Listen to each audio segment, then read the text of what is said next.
саламатсыздар ма? Менің есімім Қуат Әділет, және де бұл тарих сабағынан бірінші СРС. Ендеше іске көшейік. Біріншісі бізде бұл түрік қағанаты. Түрік қағанаты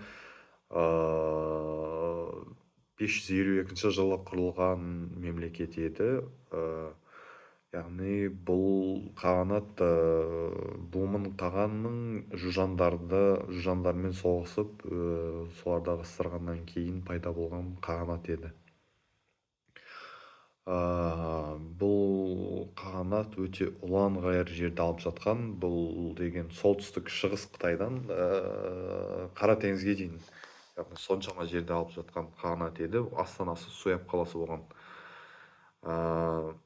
Түрік қағанаты ең бірінші болып түрік халықтарын біріктіріп, олардың мәдени және әскери дамуына ықпал еткен, және де Ұлы Жібек жолының дамуына да ықпал еткен қағанат болған еді.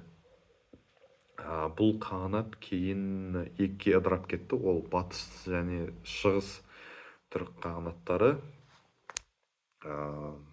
Батыс түрік қағанатына келсек, ол 603 жылы түрік қағанатының ыдырауының салдарынан пайда болған мемлекет еді.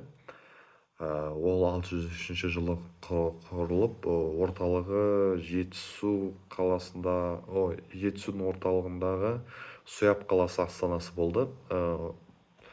Батыс түрік қағанатында 10 оқ бұдын деп айтылған халық еді. Ол жерде, яғни 10 оқ бұдын деген, яғни 10 деген, ол сол жердегі 10 тайпаға арналған атау болған еді.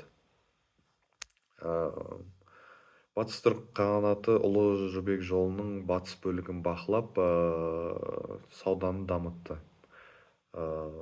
Батыс түрік қағанаты Жетісу мен Орта Азиядағы түркі тайпаларының бірігуіне ықпал етіп, кейінгі түркі халық мемлекеттерінің дамуына негіз болған бірден бір қағанат. Келесі бізде ол шығыс түрік қағанаты. Шығыс түрік қағанаты ол 682 жылы құрылған еді. Яғни түрік қағанаты ыдыраған соң, олар 603 жылдан 682 жылға дейін олар Қытайларға тәуелді болған еді. Яғни Тан империясына тәуелді болған еді. Олардың 682 жылы Құтлық қаған басқарған, яғни Елтеріс қаған басқарған көтерілістің арқасында олар өздерінің тәуелсіздігін алған еді. Бұл дәуірде Білге, Күлтегін, Тоныкөк секілді ұлы тұлғалар болған, және де Орхон жазбалары да осы кезде пайда болған еді. Түрік қағанатының, яғни жалпы шығыс түрік қағанаты түрік қағанаты мен түркі халқының тәуелсіздігін сақтап, мәдениеті мен жазуын дамытқан еді. Одан кейін бізде Түргеш қағанаты. Түргеш қағанаты бұл бізде 704 жылы, яғни батыс түрік қағанатының орнына келген қағанат. Астанасы үлкен ордасы Суяб, кіші ордасы Күнгіт еді. Бұл Түргеш қағанаты Жетісу өңірінде өмір сүрген еді. Түргештер бізде Атлах шайқасымен есте қалады, яғни 752 жылы болған Атлах шайқасында осылар түргештер көзге түсіп, Қытайларға төтеп берген еді, және кейінде арабтарға да төтеп беріп, осылай бізге көзге түскен, тарихта көзге түскен бірден бір қағанат. Одан кейін бізде Қарлұқ қағанаты. Қарлұқ қағанаты ол Түргеш қағанатын жеңгеннен кейін пайда болған қағанат, яғни соларды ығыстырып, астанасы Құлан және Баласағұн болған еді. Бұл Қарлұқ қағанаты Сырдарияның төменгі ағысынан Еділдің төменгі ағысына дейін болған еді. 10 ғасырдың жартысында Қарахан мемлекетінің құрылуына негіз болған қағанат. Қарлұқ қағанаты түркі тарихындағы ислам өркениетіне өту кезеңін көрсеткен еді. Келесі бізде ол Оғыз мемлекеті. Оғыз мемлекеті ол 9-11 ғасырларда өмір сүрген мемлекет. Сырдарияның төменгі ағысы мен Жетісу өңірлерінде өмір сүрген мемлекет еді. Астанасы Янги кент. Және де оғыздар қыпшақтармен, қазарлармен және қарахандықтармен соғыс жүргізген еді. 11 ғасырда ішкі тартылыстар мен қыпшақтар қысымынан әлсіреп оғыздар тараған еді. Жалпы оғыздардан шыққан селжұқтардан кейін таяу шығыста үлкен империя құрған еді. Келесі қағанат бізде ұйғыр қағанаты. Ұйғыр қағанаты 744 жылы, яғни шығыс түрік қағанатының ығыстырылудың арқасында пайда болған мемлекет. Бұлар Алтай, Архон өзенінің бойында құрылған. Астанасы Орда-Балық. Ұйғырлар буддизм мен ұйғырларда буддизм мен манихейлік дін тараған еді. Қытай және де ұйғырлар Қытай, яғни Таң империясымен тығыз байланыста болды. 840 жылы қырғыздар ұйғырларға шабуыл жасап қағанатты құлатқан еді. Ұйғыр қағанаты түркі мәдениетін дамытуда былайша айтқанда зор ықпал еткен еді. Және де жазба дәстүрін қалыптастырып үлкен рөл атқарған. Келесі бізде Қарахан мемлекеті. Қарахан мемлекеті 942 жылы Сатық Боғра ханның тұсында құрылған еді. Сатық Боғра хан тұсында құрылды. Астанасы Баласағұн. Және де Орда кенті еді, кейін Қашқар. Бұл түркілер ислам дінін мемлекеттік деңгейде қабылдаған алғашқы мемлекет, яғни исламды бірінші қабылдаған.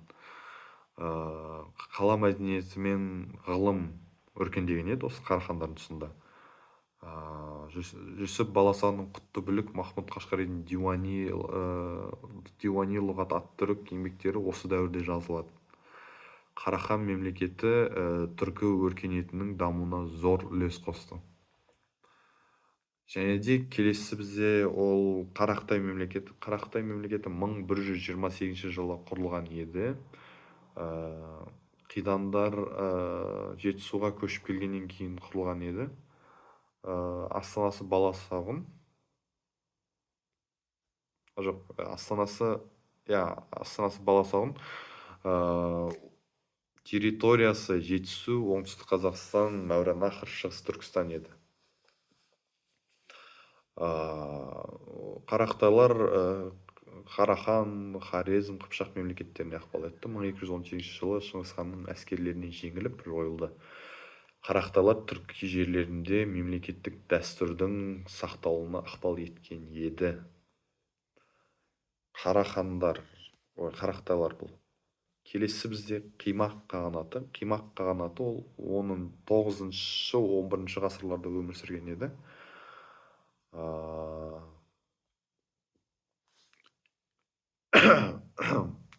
Қимақ қағанаты. Ол Еділ бойында, яғни шығыс және орталық Қазақстанда өмір сүрген еді. Астанасы Имахия. Қимақтар егіншілік пен мал шаруашылығымен айналысқан. 11 ғасырда ішкі тартыстар мен қыпшақтардың күшеюінен әлсіреген еді. Қимақ қағанаты қазақ даласының алғашқы ірі саяси бірліктерінің бірі болған. Кейін келесі бізде Қыпшақ хандығы. Қыпшақ хандығы ол бізде 11 ғасырда Дешті Қыпшақ жерінде құрылған. 11-12 ғасырларда өмір сүрген. Астанасы Сығанақ.